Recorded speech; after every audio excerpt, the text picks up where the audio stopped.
नमस्कार, मी ऋषी देसाई. सुवर्ण कोकणच्या कार्यक्रमात आपलं स्वागत. आपण नेहमी दर दिवशी दर सकाळी जाणून घेत असतो कोकणातलं असं एक व्यक्तित्व की ज्या व्यक्तित्वाच्या परिश्रमानं या कोकणाच्या सौंदर्याला आणखीन झळाळी मिळाली आहे. त्याच्या परिश्रमातनं या कोकणला एक नवीन बहार मिळते. असंच एक व्यक्तित्व सचिन शिगवण. कळंबट चिपळूण, पण आज मात्र अवघ्या कोकणात हे व्यक्तित्व गाजते. स्वागत आपलं. मला सांगा की सौर ऊर्जेचा वापर आणि या वापरातनं आपली संस्था आणि संस्थेनं दिलेलं कोकणसाठी योगदान, एकूणच हा सगळा प्रवास काय आहे? ज्या वेळेला आम्ही हा सौर ऊर्जा हा प्रकल्प विचार केला त्यावेळेला असं विचार केला की कोकणात किंवा आपण म्हणू पूर्ण भारतभर आणि स्पेशली कोकणात आपल्याकडे 250 दिवस मुबलक प्रमाणात सूर्य अवेलेबल असतो. पण त्याचा वापर आपण फक्त कपडे सुकवण्यासाठी करतो किंवा कोकणात आपल्याकडे आंबा किंवा फणस याचे म्हणजे जे फळ आहेत ती सुकवून त्याचं काही आपण मुरब्बा वगैरे हे बनवतो आणि ते तेवढंच आपल्या पुरतं ते सूर्य मर्यादित असतो. पण त्याचा आपण वापर करून जर आपण आपल्यासाठी वीज आणण्यासाठी किंवा शिक्षणात त्याचा वापर कसा करू शकतो आणि त्याला एक चांगला प्रकल्प बनवून आपण कोणत्या प्रकारे लोकांना त्याच्यातून फायदा करून देऊ शकतो, हा कल्पना सुचली. आणि विचार केला की जर ही कल्पना आहे पण त्या कल्पनेला आपण चांगलं रूप दिलं तर कदाचित आपण त्याचा फायदा तरुणांना सुद्धा करून घेऊ शकतो आणि जे शालेय विद्यार्थी आहेत त्यांना सुद्धा त्याचा फायदा देऊ शकतो. मग काही आमची एक टीम बसली आणि त्यांनी एक विचार केला आणि संकल्पना मांडली की आता जर आपल्याला माहित असेल की मुंबई हा जो हब आहे आज कॉर्पोरेट सेक्टरसाठी, तिथे आपल्याकडे खूप कॉर्पोरेट्स बसलेत. पण ते कॉर्पोरेट जे आहेत त्यांना आज समाजासाठी काही देणं आहे आणि त्यांना द्यावं लागतं. त्यांना 2% भाग आपल्या त्या प्रॉफिटमधून द्यायचा आहे. मग आम्ही ठरवलं की तो 2% भाग का ना आपण तो कोकणासाठी वळवावा. आणि मग आम्ही एक प्रकल्प तयार केला आणि त्यांच्यासमोर ते घेऊन गेलो आणि त्यांना म्हटलं की हा आमच्याकडे असा प्रकल्प आहे ज्याच्यातून आपण गावात जाऊन कोकणात जाऊन आपण वेगवेगळ्या लोकांना मदत करू शकता आणि त्यांना सस्टेनेबल प्रोजेक्ट देऊ शकता. मग आम्ही सौर ऊर्जा आणि कोकणात आपण कसं लोकांना मदत करू शकतो किंवा गावात जाऊन आपण लोकांना कसं त्या वेगवेगळ्या प्रकारे मदत करू शकतो ते त्यांच्यासमोर मांडलं. आणि मग हळूहळू आम्हाला कॉर्पोरेट समोर आले आणि ते म्हणाले हो तुमच्याकडे चांगले प्रकल्प आहेत, आम्ही सांगा आम्हाला, आम्ही कुठे करू. आणि मग आम्ही त्यांच्यासमोर वेगवेगळे प्रकल्प मांडत गेलो. जसं आमच्याकडे ग्रीन इंडिया इनिशिएटिव्हमध्ये ग्राम एनर्जी एज्युकेशन आहे, त्याच्यामध्ये आम्ही शिक्षणासंदर्भात आम्ही प्रकल्प राबवतो. ग्राम एनर्जी वॉटर आहे, त्याच्यामध्ये आपल्याला माहित आहे कोकणामध्ये काही भागात जिथे फार वर डोंगर खडकाळ भागात तिथे पाण्याच्या आजही कुठे ना कुठे पाणी टंचाई आहे. तर त्या भागात जाऊन कशा प्रकारे आपण सौर ऊर्जेचा वापर करून सोलार ड्युअल पंप लावू शकतो आणि त्यांना वॉटर जे ग्राउंड वॉटर ज्याला म्हणतो आपण ते त्यांच्या घरापर्यंत आपण पोहोचवू शकतो. ते प्रकल्प लोकांना आवडू लागले.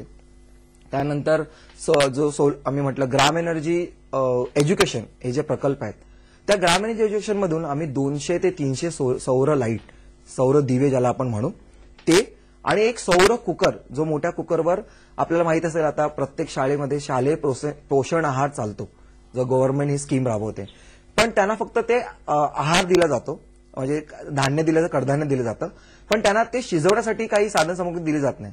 मग ते काय करतात, आपली झाडं वगैरे तोडून त्याच्यातून जो लाकूड फटा येतो त्याच्याने ते आहार शिजवतात किंवा एखादा गॅस वगैरे त्याचा खर्च करतात. मग त्यांच्यावर तो एक्स्ट्रा भुर्दंड पडू नये म्हणून आम्ही त्यांना सोलार कुकर, एक मोठा सोलार कुकर तो आम्ही त्यांना देतो आणि त्यातून मग ते शिजवतात आणि मग त्यानंतर त्याला फोडणी वगैरे वेगळ्या पद्धतीने देऊ शकतात. अशा प्रकारे ते त्यांना मदत होते. त्यानंतर आम्ही सोलार वर अजून पण काही प्रकल्प करतो. ग्राम एनर्जी विलेज आहे, म्हणजे 100 घरांना आम्ही पूर्ण सोलार इलेक्ट्रिफाईंग करतो आणि तो पूर्ण खर्च जो आहे तो कॉर्पोरेट सेक्टर आपल्या पद्धतीने त्यांना जे जे प्रकल्प आवडतात त्यांना ज्या ज्या गावात काम करायचं त्यांना आम्ही एक लिस्ट देतो आणि त्या लिस्टद्वारे त्यांना ते निवडतात की आम्हाला ह्या गावात काम करायचं आहे. मग आम्ही त्यांना गावात घेऊन जातो, पूर्ण प्रॉपर सर्व्हे त्यांना करवतो आणि प्रत्येक गावात जाऊन आम्ही ते वेगवेगळ्या पद्धतीने त्यांना दाखवतो की ह्या गावात हा प्रॉब्लेम आहे, या गावात एज्युकेशनवर भर देण्याची गरज आहे, या गावात पाण्यावर भर देण्याची गरज आहे आणि काही गावात आम्हाला पूर्ण वीज देण्याची पण गरज असते. कारण मला माहित आहे कोकणात आता वीज पूर्णपणे पोहोचले पण तरीही अजूनही लोड शेडिंग हा प्रकार आपल्या गावात आहेच. या सगळ्याचा जेव्हा आपण विचार करतो, वीज या शब्दावरनं मला आता विचारावं असं वाटतंय की संपूर्ण कोकणाचं जर सामाजिक जीवन पाहिलं तर अणुऊर्जा या शब्दाभोवती फिरतंय आणि विभागलं गेलंय. अशा वेळेला सौर ऊर्जेचा सोयीस्कर विसर पडलेला दिसतोय. सौर ऊर्जेचा वापर करून आपण कोकणाला किती सुंदर बनवू शकतो? सौर ऊर्जेचा वापर करून आपण कोकणाला खरंच सुंदर बनवू शकतो. कारण आज जर पाहायला गेलं तर कोकणात सौर ऊर्जेचा वापर फार कमी होतो. फक्त मी मगाशीच म्हटल्याप्रमाणे आपण फक्त ते फळं सुकवण्यासाठी किंवा कपडे सुकवण्यासाठी, कपडे वाळत घालण्यासाठी एवढा सौर ऊर्जेचा वापर करतोय. आणि कोकणातले आपण जर 2 ते 3% जागा जरी आपण सौर ऊर्जेने प्रस्थापित केली आणि त्याच्यातून जर वीज निर्मिती केली तर आपण पूर्ण महाराष्ट्राला वीज निर्मिती देऊ शकतो. एवढी आपल्या फक्त कोकणाकडे विजेची क्षमता आहे. आणि सौर ऊर्जेने प्रत्येक घराला आपण वीज देऊ शकतो. पण सेंट्रलाइज वीज सिस्टम जाईल आणि ती नंतर प्रत्येकाकडे डिसेंट्रलाइज सिस्टम येईल. म्हणजे प्रत्येकाची स्वतःची वीज निर्माण करण्याची कॅपॅसिटी कोकणात आहे. कारण कोकणात जेवढा सूर्य आपल्याला मिळतो, कारण म्हणजे जेवढी पण पर्वतरांगा आपल्याकडे आहेत तिथे आपण विशिष्ट पद्धतीने जर आपण खरंच सौर पॅनल लावले तर आपण पूर्ण महाराष्ट्राला वीज देऊ शकतो. नक्कीच. या संदर्भात काही विंडमिल असतील, सौर पॅनल्स असतील, या सगळ्यांचा आपण वापर कसा करू शकतो?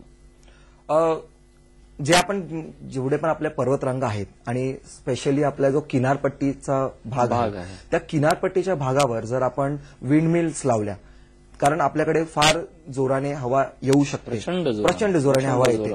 पण त्या जर किनारपट्टीच्या जे भाग आहेत ते आजही त्या बाजूने वंचित आहेत. म्हणजे अजूनही आपण त्या गोष्टीला पाहिलं नाही. आणि जर आपण आज तिथे प्रयत्न केले कॉर्पोरेटच्या माध्यमाने किंवा असं रोटरी, लायन्स या आंतरराष्ट्रीय संस्थांच्या माध्यमाने जर आपण तिथे विंडमिल्स लावण्याचा प्रयत्न केला तर एक विंडमिल कमीत कमी 100 घरांना वीज देऊ शकते, एवढी त्याची कॅपॅसिटी आहे.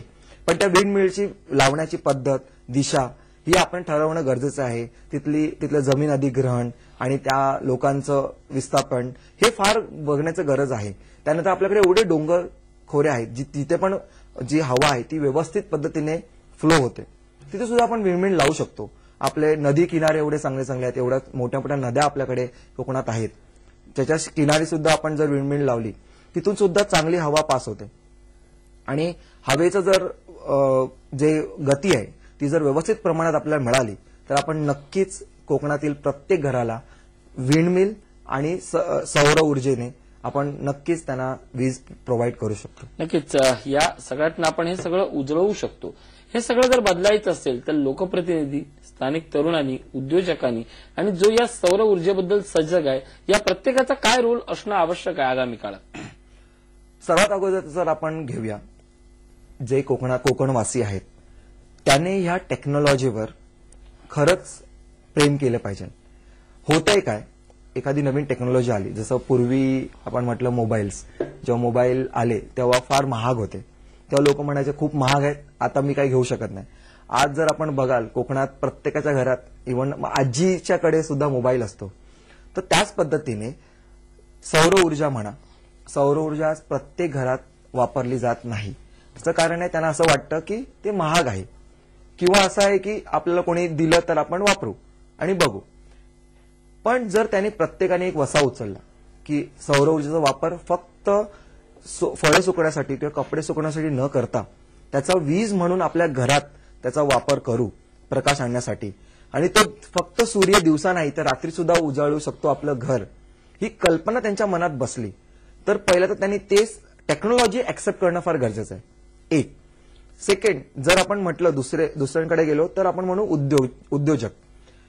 जेवढे पण उद्योजक कोकणात काम करतात, मुंबईत काम करतात, ठाणे, नवी मुंबई इथे काम करतात, त्यांनी एक असं आपलं स्वतःचं समजून की हा कोकण हा जो विभाग आहे तो माझा आहे आणि माझं काहीतरी लेणं लागतं या समाजासाठी आणि त्यासाठी त्यांनी जर काम केलं, मला वाटतं जर प्रत्येकाने आपल्या इन्कममधून काही वाटा, खारीचा वाटा करून जर ह्या प्रकल्पांना सपोर्ट केला, जसं ग्राम एनर्जी एज्युकेशन आहे, आपण कोकणातल्या जेवढ्या पण शाळा आहेत त्यांना जर आपण मदत करायला सुरुवात केली तर मला वाटतं की प्रत्येक जण एकमेकांना सपोर्ट करू अवघे धरू सुपंत, ज्याला आपण मराठीत आपली म्हण आहे, एकमेका सहाय्य करू अवघे धरू सुपंत, त्या पद्धतीने आपण मोठ्या प्रमाणात एकमेकांना सपोर्ट करू शकतो. नक्कीच. आणि अशाच प्रयत्नांची आज गरज आहे. आज जर आपल्याला आपल्या गावात अंधारलेल्या वाड्या जर उजळवायच्या असतील तर मोहन भार्गवची नाही, स्वदेशमधल्या त्या हिरोची नाही, तर सचिन शिगवण सारख्या याच मातीतल्या खऱ्याखुऱ्या आयकॉनची गरज आहे. आपण त्यांच्याशी बोलणार आहोत, संवाद साधणार आहोत.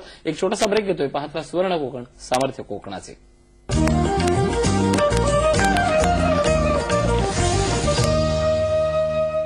ब्रेक नंतर स्वागत. आपण बोलतोय ग्रीन इंडिया इनिशिएटिव्हचे सचिन शिगवण आपल्यासोबत आहेत. सर, तुमच्याशी बोलताना खूप मोठी एक ऊर्जा मिळते की एवढ्याशा माणसानं कोकणाबद्दल किती विचार केलाय.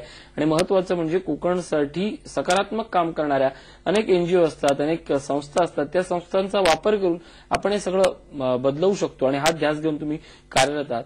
संस्थेच्या माध्यमातून अशा कोकणातल्या कुठल्या कुठल्या प्रोजेक्ट्सवर सध्या तुमचं काम सुरू आहे?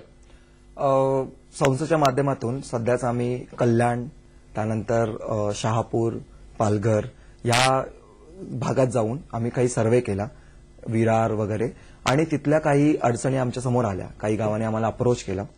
मग आम्ही त्यांनी आम्हाला अप्रोच केल्यानंतर आम्ही म्हटलं ठीक आहे, आम्ही तुमच्या इथे येतो.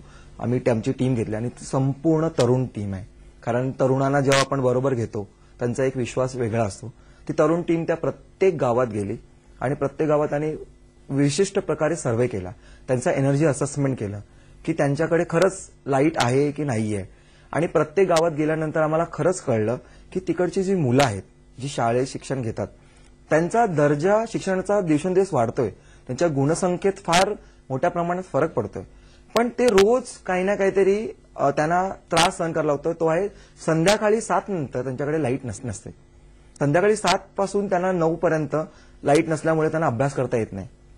ते रॉकेलच्या दिव्यावर अभ्यास करतात. त्याच्यामुळे त्यांना नंतर हेल्थचे इश्यूज तयार होतात. कारण रॉकेलच्या दिव्यावर आपल्याला माहित आहे त्यातून जे कार्बन बाहेर निघतो त्याच्याने त्रास होतो.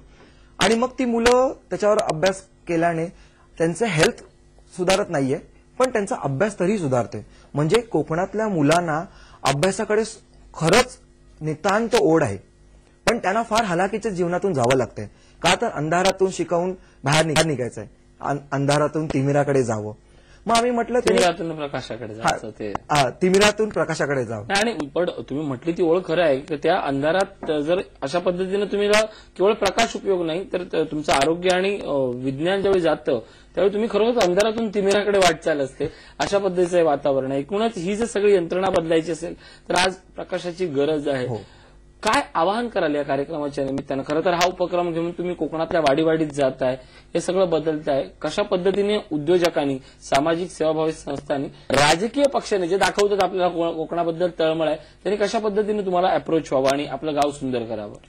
जर त्यांना खरंच गाव सुंदर करायचं आहे आणि त्यांनी असं ठरवलं की त्यांनी गाव सुंदर करायचं आहे, तर मी तर म्हणेन प्रत्येक उद्योजकाने आपल्या वाडीतील किंवा आपल्या वाडीच्या जवळपास आपल्या गावातील शाळांना मदत करावी. तिकडच्या मुलांना एक सोलार लँटर्न गिफ्ट द्यावं आणि त्यांना सोलार कुकर द्यावा. या माध्यमातून जे ग्रामीण एज्युकेशन आम्ही हे प्रकल्प राबवतो त्याच्यामधून ते प्रत्येक मुलाला संध्याकाळी 7 नंतर त्यांच्या घरात सूर्य जावा त्या सौर दिव्याच्या माध्यमाने, आणि त्या मुलांच्या आयुष्यात खरंच प्रकाश उजळावा.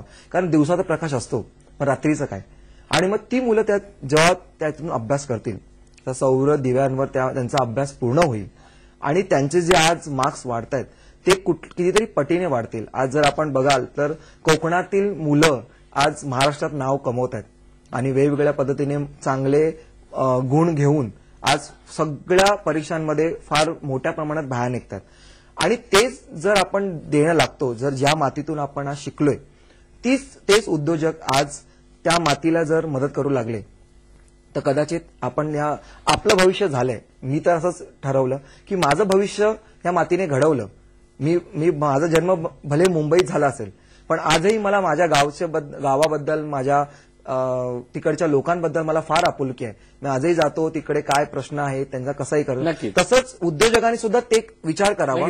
या विषयाबद्दल बोलणारच आहोत. खरं तर सूर्य पाहिलेला माणूस, सूर्य दाखवणारा माणूस, अशाबद्दल खूप गोष्टी बोलल्या जातात.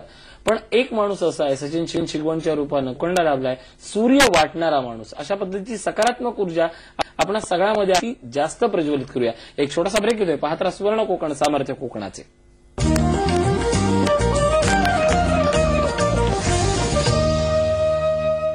ब्रेक नंतर स्वागत. आपण बोलत होतो सचिन शिगवण यांच्याशी. मला सांगा की या सगळ्या चित्राला जर बदलायचं असेल, कोकणातल्या उद्योजकीय चळवळीला जर आपल्याला पुढे आणायचं असेल, कारण ज्या पद्धतीने आपण पहिल्या 2 सेगमेंटमध्ये सूर्य ऊर्जेबद्दल बोललो, कोकणाबद्दल बोललो, सगळ्यात महत्वाचं आहे की कोकणातल्या तरुणांमध्ये उद्योजकतेचा सूर्य उगवण्याची आज गरज निर्माण झाली. त्याबद्दल काय सांगाल? काय केलं पाहिजे इथल्या तरुणाने आपल्या भागाच्या विकासासाठी?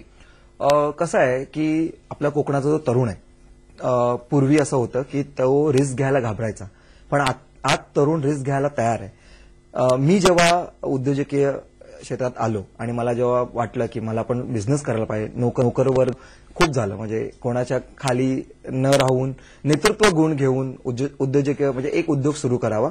त्यावेळेला आमच्याकडे भांडवल नव्हतं.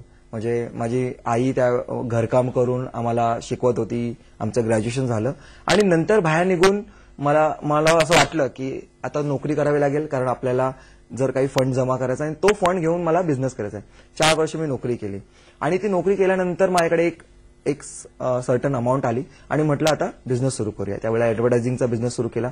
नंतर मला असं वाटलं की मातीकडे आपण जाऊया. तर मी जेव्हा तरुण होतो तेव्हा मला काही प्रश्न आले, तेच प्रश्न आजही तरुणांकडे असतील की भांडवल कोण देईल पहिलं तर. पण त्यांनी तर मी जेव्हा भांडवलचा विचार केला तेव्हा मी शून्यातून निर्माण केलं.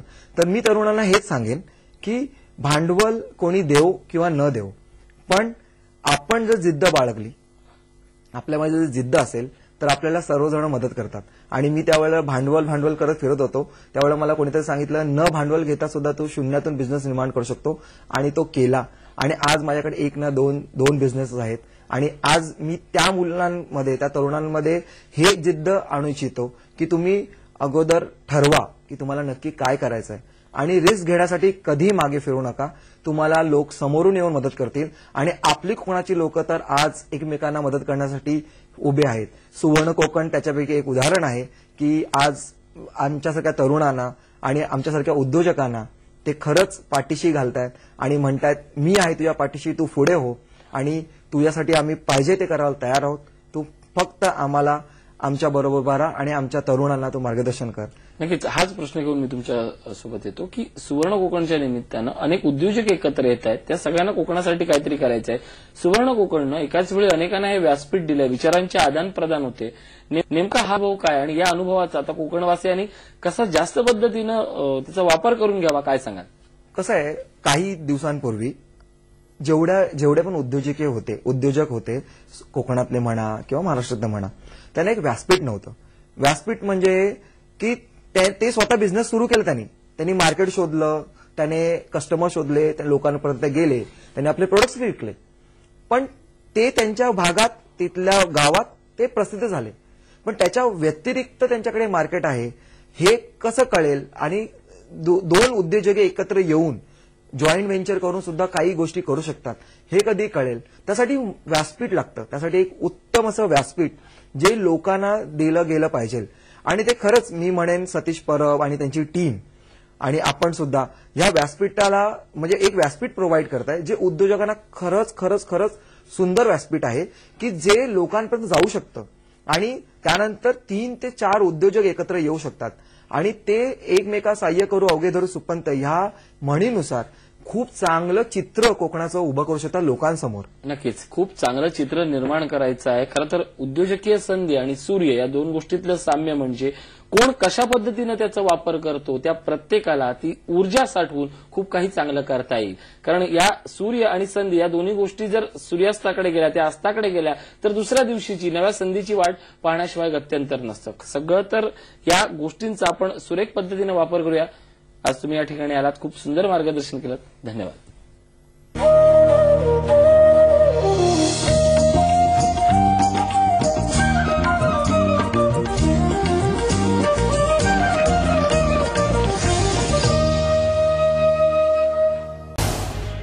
झी 24 तास रहा एक पाऊल पुढे.